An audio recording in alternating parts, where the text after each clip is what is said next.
So you're in the movie Hate Crime, which you play opposite Jordan Saloom. Yeah. Right? And I know your dad's also in the film. We talked to Jordan via a podcast interview last week. So he's based in the South. Yeah. And he was telling us that part of his business strategy as an actor is to just really stay in the South and work on productions that are happening there. And he felt that he was great as a regional actor. I'm wondering about your strategy. I know you're in New York, and I know there's plenty of opportunity there.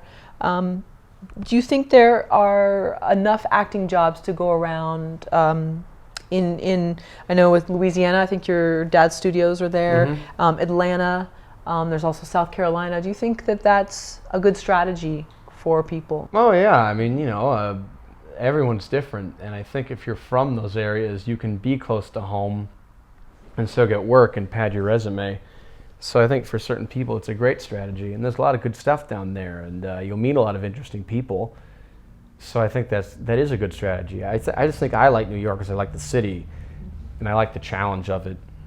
And I know a lot of people there, which is nice, but I have a good teacher too. But I think, yeah, it's great, you know, if you want to be in those regional parts of America. And I think you'll also see a part of, if you want to move to LA eventually, I think it's good to be in those parts of America because if you're from LA, maybe you'll just see a side of America that you won't necessarily see in Los Angeles. More normal people, more gritty people, more working class and all that jazz.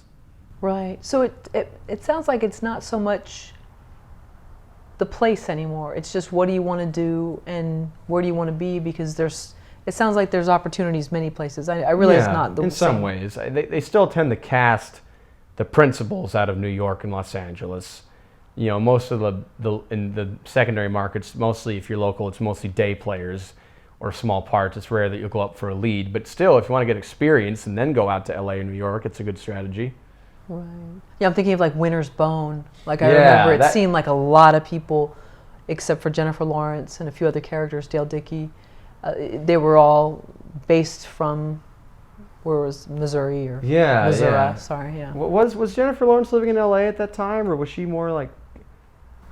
Wasn't she on like blue collar comedy or like was it the Bill Engvall show, or like it was some kind of show like that? I think she started on before, and she had a small part before Winter's Bone.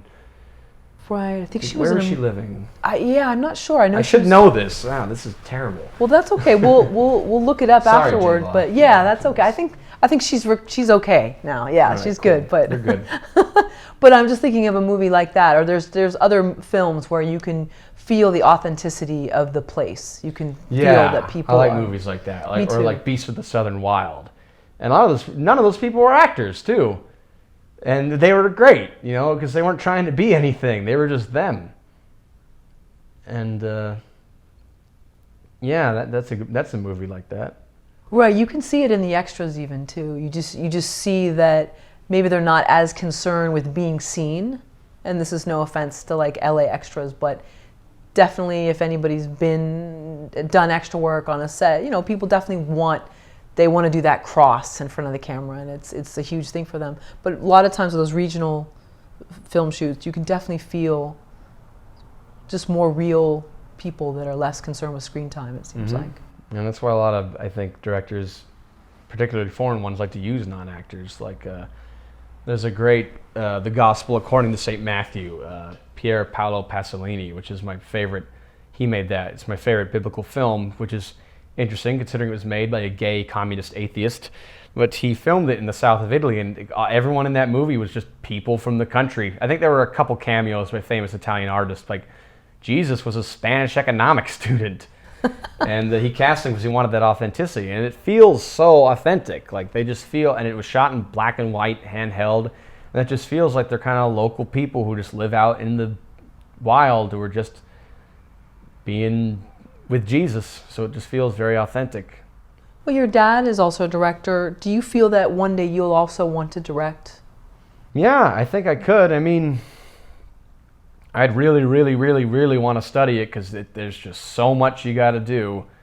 There's so many elements you got to think of. I mean, it's like sculpture, or you know, we got to think about sound and the framing, and then there's, you know, production time, and then just the way you direct the actors. Like there's so so many elements, and you have to be good at everything. It's like an MMA fighter. You got to be good at boxing and jiu-jitsu and kickboxing and dirty boxing and wrestling. You just got to be good at all those areas. So as a director, you really got to know your shit.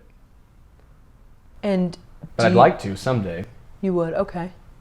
And lastly, even though you're in New York and you do audition, do you ever do taped auditions? I've done self-taped. Yeah, and how is that for you? What is there someone reading with you? Do you have a friend? Yeah, I always get someone to read with me. It can be hard, you know. It's a weird feeling when like you're not, because with normal auditions, like you have a place to go, like you know there's going to be people in the room, and it's going to happen on this day and this time, so everything's very definite. With a self-taped, you know, you don't have any professional people there with you. You got to do it on your own time and sort it out all yourself. So it is a lot of pressure on yourself, and it can be hard to make it not feel too casual. And but you got to learn how to do it.